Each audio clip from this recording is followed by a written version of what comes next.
Lionel Messi ও Diego Maradona আর্জেন্টিনার আকাশে দুটি সূর্য।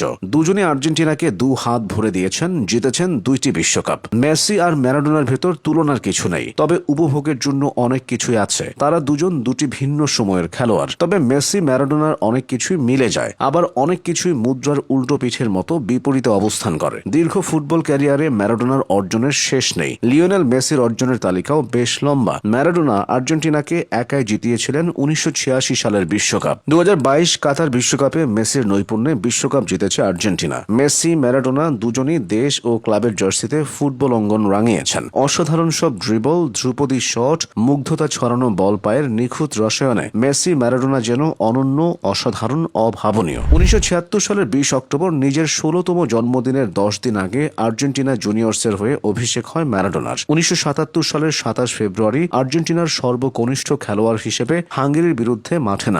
ম্যারাডোনার বয়স তখন 16 বছর 120 দিন। 1979 সালের 2রা জুন জাপানে অনুষ্ঠিত যুব বিশ্বকাপে প্রথম আন্তর্জাতিক গোল করেন ম্যারাডোনা। এদিকে লিওনেল মেসিও অল্প বয়সে জাতীয় দলে অভিষিক্ত হয়েছেন। 1982 সালে ম্যারাডোনা প্রথমবার বিশ্বকাপে অংশ নেন, কিন্তু ব্রাজিলের কাছে 3-1 ব্যবধানে হেরে আর্জেন্টিনা বিদায় নেয়। মেসির প্রথম বিশ্বকাপ ছিল 2006 সালের বিশ্বকাপ। সেবার মেসির দল মেক্সিকোর কাছে হেরে বিদায় নেয়। মেসি ম্যারাডোনা দুজনই বার্সেলোনার হয়ে খেলেছেন। 5 মিলিয়ন ইউরোতে ম্যারাডোনা যোগ দেন বার্সেলোনায়। এর আগে তিনি আর্জেন্টিন ক্লাব বোকা জুনিয়র্সে ছিলেন। বার্সেলোনায় 3 বছর কাটিয়ে 58 ম্যাচে ম্যারাডোনা 38টি গোল করেন। এদিকে বার্সেলোনায় মেসি অধ্যায়ের কথা তো সবার জানা। বার্সেলোনার হয়ে মেসি সবকিছুই জিতেছেন। 1984 সালে স্পেন ছেড়ে ইতালির ক্লাব নাপোলিতে যোগ দেন ম্যারাডোনা। রেকর্ড ট্রান্সফার ফি 4.68 পাউন্ডে সিরি আ ক্লাব নাপোলিতে যোগ দেন তিনি। 1986 সাল ছিল ম্যারাডোনার বছর। বছরটি ছিল ম্যারাডোনার অমরত্ব প্রাপ্তির বছর। সে বিশ্বকাপের ফাইনালে পশ্চিম জার্মানিকে হারিয়ে চ্যাম্পিয়ন হয় আর্জেন্টিনা।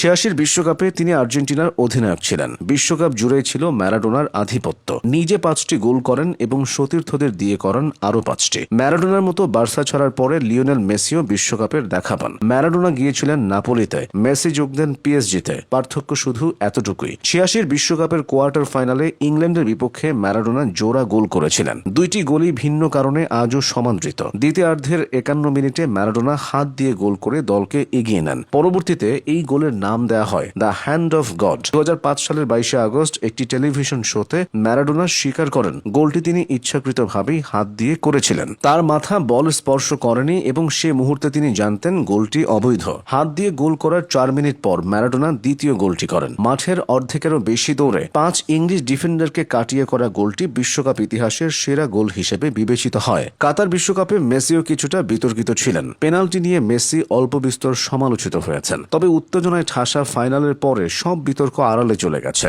বিশ্বকাপের সেরা খেলোয়াড় হিসেবে ম্যারাডোনা পেয়েছিলেন গোল্ডেন বল। পাশাপাশি ওই বছর ইউরোপের সেরা ফুটবলারও নির্বাচিত হন আর্জেন্টাইন সুপারস্টার। কাতার বিশ্বকাপে টুর্নামেন্ট সেরা হিসেবে আর্জেন্টাইন খুদে জাদুকর লিওনেল মেসিও জিতেছেন গোল্ডেন বল। মাঠের বাইরে ম্যারাডোনা ছিলেন এলোমেলো স্বভাবের। উদ্ভট কর্মকাণ্ডের জন্য তিনি অসংখ্যবার সমালোচিত হয়েছেন। মাদক গ্রহণের জন্য নিষিদ্ধ হয়েছিলেন তিনি। বান্ধবী অলিভার মামলায় ম্যারাডোনা 23 মে 2019 সালে গ্রেফতার হন। ম্যারাডোনা অলিভার 6 বছরের সম্পর্ক বিচ্ছেদের পর অর্থনৈতিক ক্ষতিপূরণ হিসেবে 76 কোটি টাকার মামলা করেন অলিভা। সে মামলায় ম্যারাডোনা মেক্সিকো থেকে ফেরার পথে গ্রেফতার হন। এখানেই ব্যতিক্রম লিওনেল মেসি। সমালোচনা আর মেসি যেন দুই মেরুতে অবস্থান করে। মেসি শান্ত স্বভাবের আর ম্যারাডোনা খ্যাপাটে। এছাড়া বাকি সব বিষয়ে সৃষ্টিকর্তা তাদেরকে এক করেই পাঠিয়েছেন।